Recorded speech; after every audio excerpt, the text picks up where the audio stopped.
Hola, queridas profesoras, perdonen la voz, estoy un poco resfriada. Quiero hacerles envío de este primer material, de algunas consideraciones teóricas y que las vamos a aplicar en una tarea. Nos vamos a basar en Isabel Solé, académica de la Universidad de Barcelona. Ella es experta en psicología evolutiva y hace algunos análisis importantes que tienen que ver con las estrategias que usamos para que los estudiantes lean. Entonces, lo primero que ella dice es que el factor número uno para que los estudiantes comprendan es la finalidad, es decir, ¿para qué leer? Ese para qué va a determinar si la lectura es superficial o más técnica. Técnica en el sentido de que leamos con más detención, no en el sentido de que sea el texto técnico. ¿Ya? Entonces, ella dice, fijémonos en la finalidad, es decir, que el alumno tenga conciencia de para qué vamos a leer. Vamos a ir profundizando esto un poquito más adelante. ¿En qué se basa todo lo que vamos a conversar hoy día? Todo lo que les voy a relatar tiene que ver con el modelo interactivo de lectura, en el que el producto de la comprensión de un texto es la interacción entre el texto y el lector, pero con énfasis en el lector, es decir, el texto no es más importante que la interpretación. Al revés, la interpretación que hacemos es más importante que el texto en el sentido que si un texto no es leído, queda muerto. La única manera de que un texto tenga vida es que una persona lo lea. Y no solo eso, que lo comprenda. No es solo decodificar, sino avanzar hacia la comprensión. Entonces, ella nos dice que la primera manera de que accedamos al texto como lectores es el conocimiento previo. A veces parece que daría lo mismo que un estudiante se enfrenta a un texto sin saber nada antes. Bueno, ella nos propone que no da lo mismo, sobre todo en los niveles, mientras más pequeño es el niño, más conocimientos previos necesita para acceder al texto. Y esto es algo que hemos abandonado muchas veces los profesores, me incluyo. Es decir, te entrego un texto y te dejo leerlo y después te hago preguntas. Eso es muy clásico entre nosotros. Incluso si hemos fomentado antes un ambiente previo, un ambiente durante y un ambiente post lectura, pero no activamos conocimientos previos a la lectura. Y aunque nos sorprenda, es una de las variables más importantes en la psicología para predecir que el texto se va a comprender, predecir la comprensión de una información. Mientras más sabemos antes de empezar la lectura, más nos vamos a predisponer a profundizar en esa comprensión del texto. También va a determinar la diferencia entre nuestra comprensión. ¿A qué me refiero? Si yo tengo más elementos de acceso para un texto y mi compañero tiene menos elementos para comprender, yo voy a tener una lectura mucho más rica que la de mis compañeros. Y vamos a profundizar un poquito en esto porque me parece súper importante. Y además, yo estoy pensando en mi experiencia como docente, eh, es algo que yo nunca aprendí en la universidad. Por ejemplo, yo aprendí las estrategias desde que me enfrento con el texto, pero no antes. Entonces, no olvidemos que lo primero sería entonces el conocimiento previo. Voy a volver atrás un segundo para que demos ejemplo. El conocimiento previo, entonces, ¿cómo lo activamos? Esto tiene mucho que ver con lo que conversamos, lo que vemos, lo que escuchamos antes de leer. ¿Qué vemos, por ejemplo? ¿Qué imágenes podemos mostrarle a los alumnos antes de ver un texto? ¿Qué palabras necesitamos para acceder a este texto antes de empezar a leer? ¿Qué experiencias necesitamos antes de empezar a leer un texto? Hay un texto muy bonito de la India que habla de la experiencia de un hombre que va por primera vez a la playa. Yo leí este texto con mis estudiantes, en ese minuto estaban en octavo básico, y fue súper interesante ver las reacciones de estos niños, los que habían ido a la playa alguna vez y los poquitos que nunca habían ido a la playa. Entonces después se me ocurrió usar un texto sobre la nieve, y ahí fue al revés, eran poquitos los que habían ido a la nieve y muchos los que no conocían la experiencia de la nieve. Su interpretación del texto era muy distinta, porque el texto hablaba de las sensaciones que tenían las manos al ponerlas sobre la nieve. Entonces, en ese caso, como no podemos ir todos a la nieve antes de leer, sí podemos compartir experiencias previas. Y los que habían ido a la nieve empezaron a relatar su experiencia. ¿Cómo es la nieve? ¿Cómo es cuando recién la tocas? ¿Qué pasa si la aprietas mucho? ¿Qué pasa si cambia la temperatura, etcétera? Y después empezamos a leer. Bueno, el sentido. ¿Cómo se atribuye sentido a una lectura? La autora de la que estamos hablando nos dice que tiene que ver con saber lo que estamos haciendo. saber por qué y saber qué. Y también habla del interés. Y aquí se detiene porque también cometemos mucho el error, sobre todo los profesores de media, de decirle a los estudiantes, ya, léanlo, ustedes propónganme qué van a leer. Y muchas veces esos textos no tienen una riqueza léxica muy grande o tampoco tienen un contenido interesante para la edad o a veces son derechamente inadecuados. Entonces, no podemos darle la responsabilidad de la elección de la lectura a estudiantes que no tienen criterio formado. Entonces, ¿de qué se trata el interés? Si el alumno no puede proponerme lo que le interesa. No, es verdad, no me puede proponer el texto, pero sí me puede proponer temáticas y también puedo yo generar el interés. Quizás ningún estudiante me habría dicho a mí quiero leer sobre la nieve, pero como empezamos a activar esos conocimientos previos, se generó un interés sobre el texto, es decir, nosotros podemos construir la motivación. Y por último, una cosa no menos importante, de hecho yo diría que es muy importante, es la percepción de competencia. Voy a tener más expectativa de lo que voy a leer si creo que puedo hacerlo.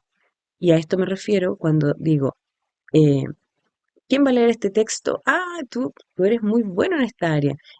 Chicos, ustedes están súper capacitados para leer esto porque ya llegamos a esta unidad. O yo sé que van a disfrutar este texto por esta razón. Yo sé que tú puedes por esta otra razón, etcétera. Yo comunico mis altas expectativas hacia los estudiantes y él puede generar altas expectativas sobre sí mismo.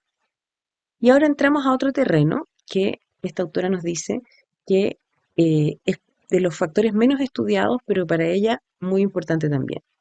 Las creencias, y no me refiero a las creencias espirituales, sino a las creencias epistemológicas, es decir, ¿qué creo yo sobre el conocimiento? Y ella describe que mientras más pequeños somos, más ingenuos somos en torno a esto.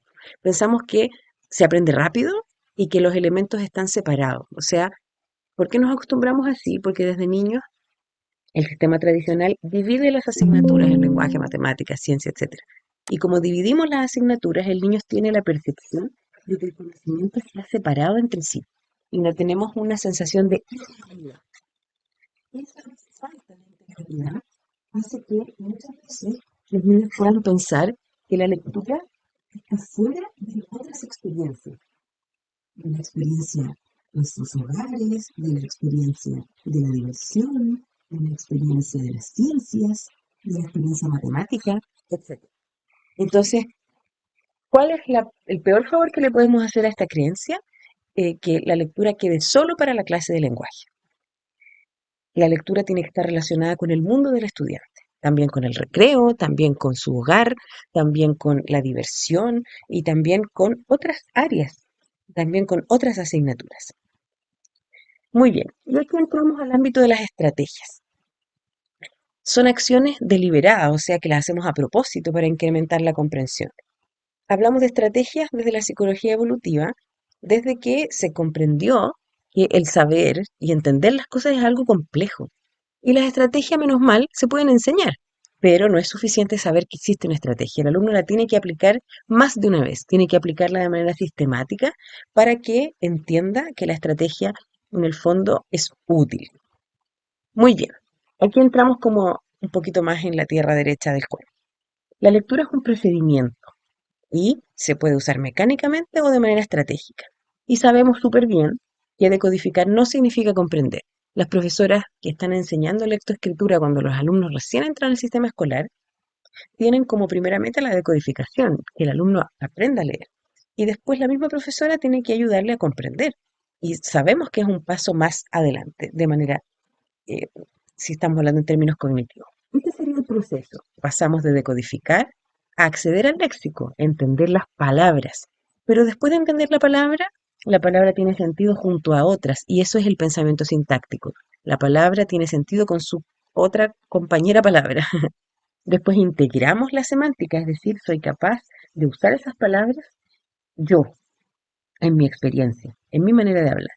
Y después ya accedemos a las últimas dos metas que son inferir y entender qué es lo que hemos entendido, valga la redundancia. Yo entiendo lo que entendí, o sea, entiendo cómo aprendo, me doy cuenta que hay maneras más fáciles de aprender, me doy cuenta que hay maneras más difíciles, puedo nombrar lo que aprendí, puedo recordar lo que leí, puedo decir la moraleja, etcétera, etcétera, etcétera. Bueno, la moraleja es más del ámbito de la inferencia, pero en la metacognición yo puedo decir que hay metáforas por ejemplo, en niveles más altos, hoy puedo decir que em, este texto es más fácil que otro, que este texto es más difícil que otro, que este texto me hizo subrayar y con el otro no lo necesitaba. O sea, son las estrategias que yo mismo usé. Bueno, vamos a pensar en una tarea de lectura.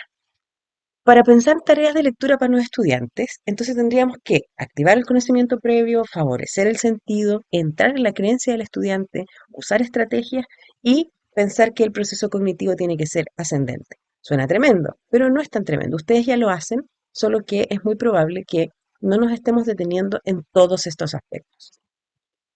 Entonces vamos a tratar de generar tareas que impliquen todos estos factores. Vamos a leer un cuento juntos y nos vamos a ir dando cuenta cómo aplicar estas cosas o si no se pueden aplicar. Quizás podemos llegar a conclusiones distintas. El texto se llama Había una vez una, de Héctor Ugalde. Había una vez una, porque dos veces sería una historia repetitiva. Un rey. Uno, porque dos sería la guerra. Quien estaba casado con una reina. Una, porque dos sería un drama. Ellos tenían una hija princesa. Una, porque dos sería un lío. La que estaba enamorada de un caballero. Uno, porque dos sería telenovela.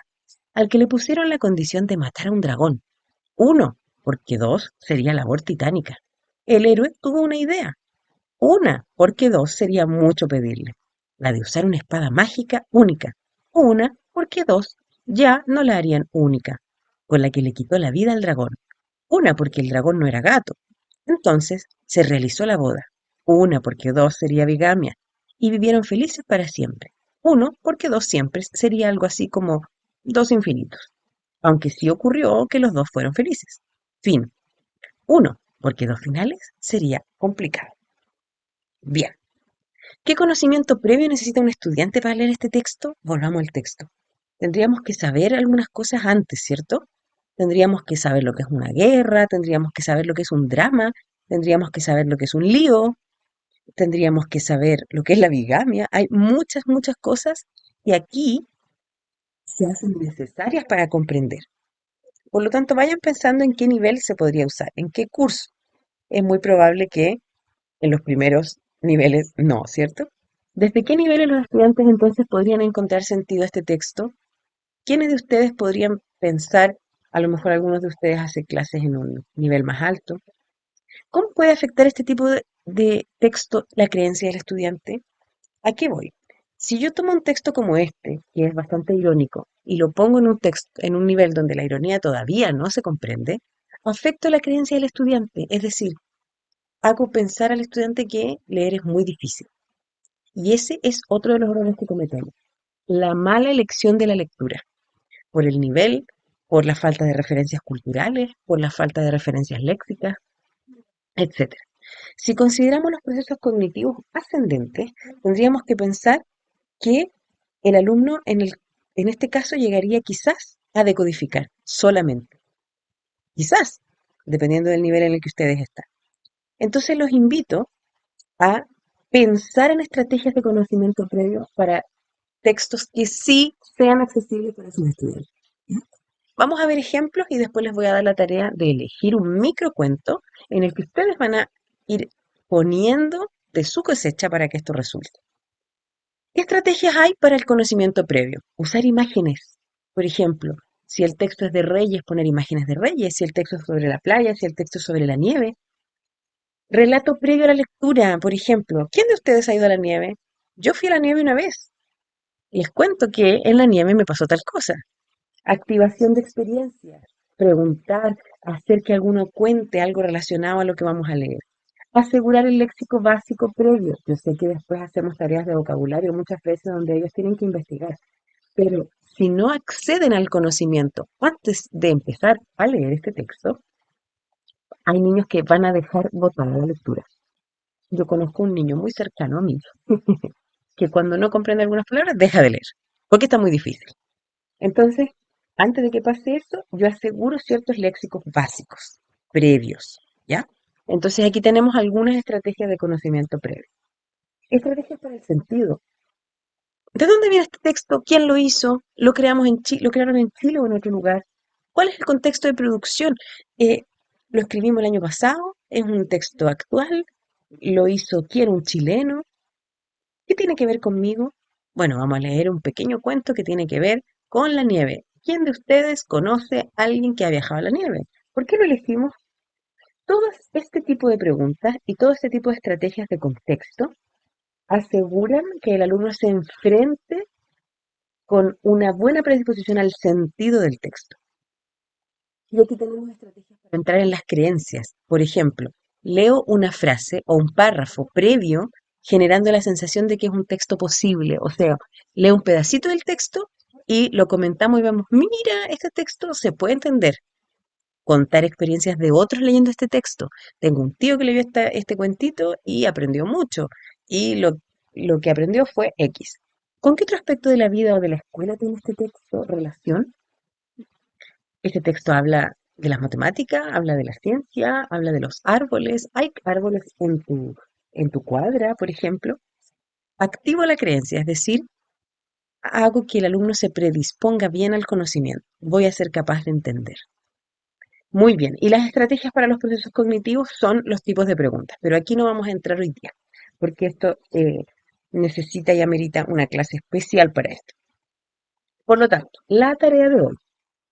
Elige un microcuento. Aquí dice cuento, pero van a elegir un microcuento, es decir, un cuentito que tenga un parrafito nada más que eso, breve.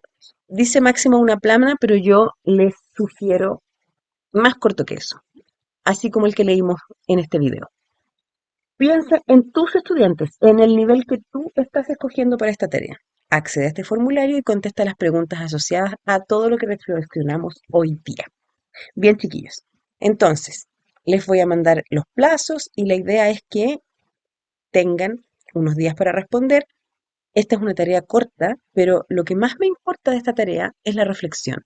¿Ya? No hay preguntas o respuestas correctas o incorrectas. Lo que me interesa es la reflexión que estamos haciendo acerca de cómo leemos, qué leemos y cómo hacemos que los estudiantes entren a esta lectura con una mejor predisposición. ¿Ok? Bien, espero que les sea útil y les mando un abrazo.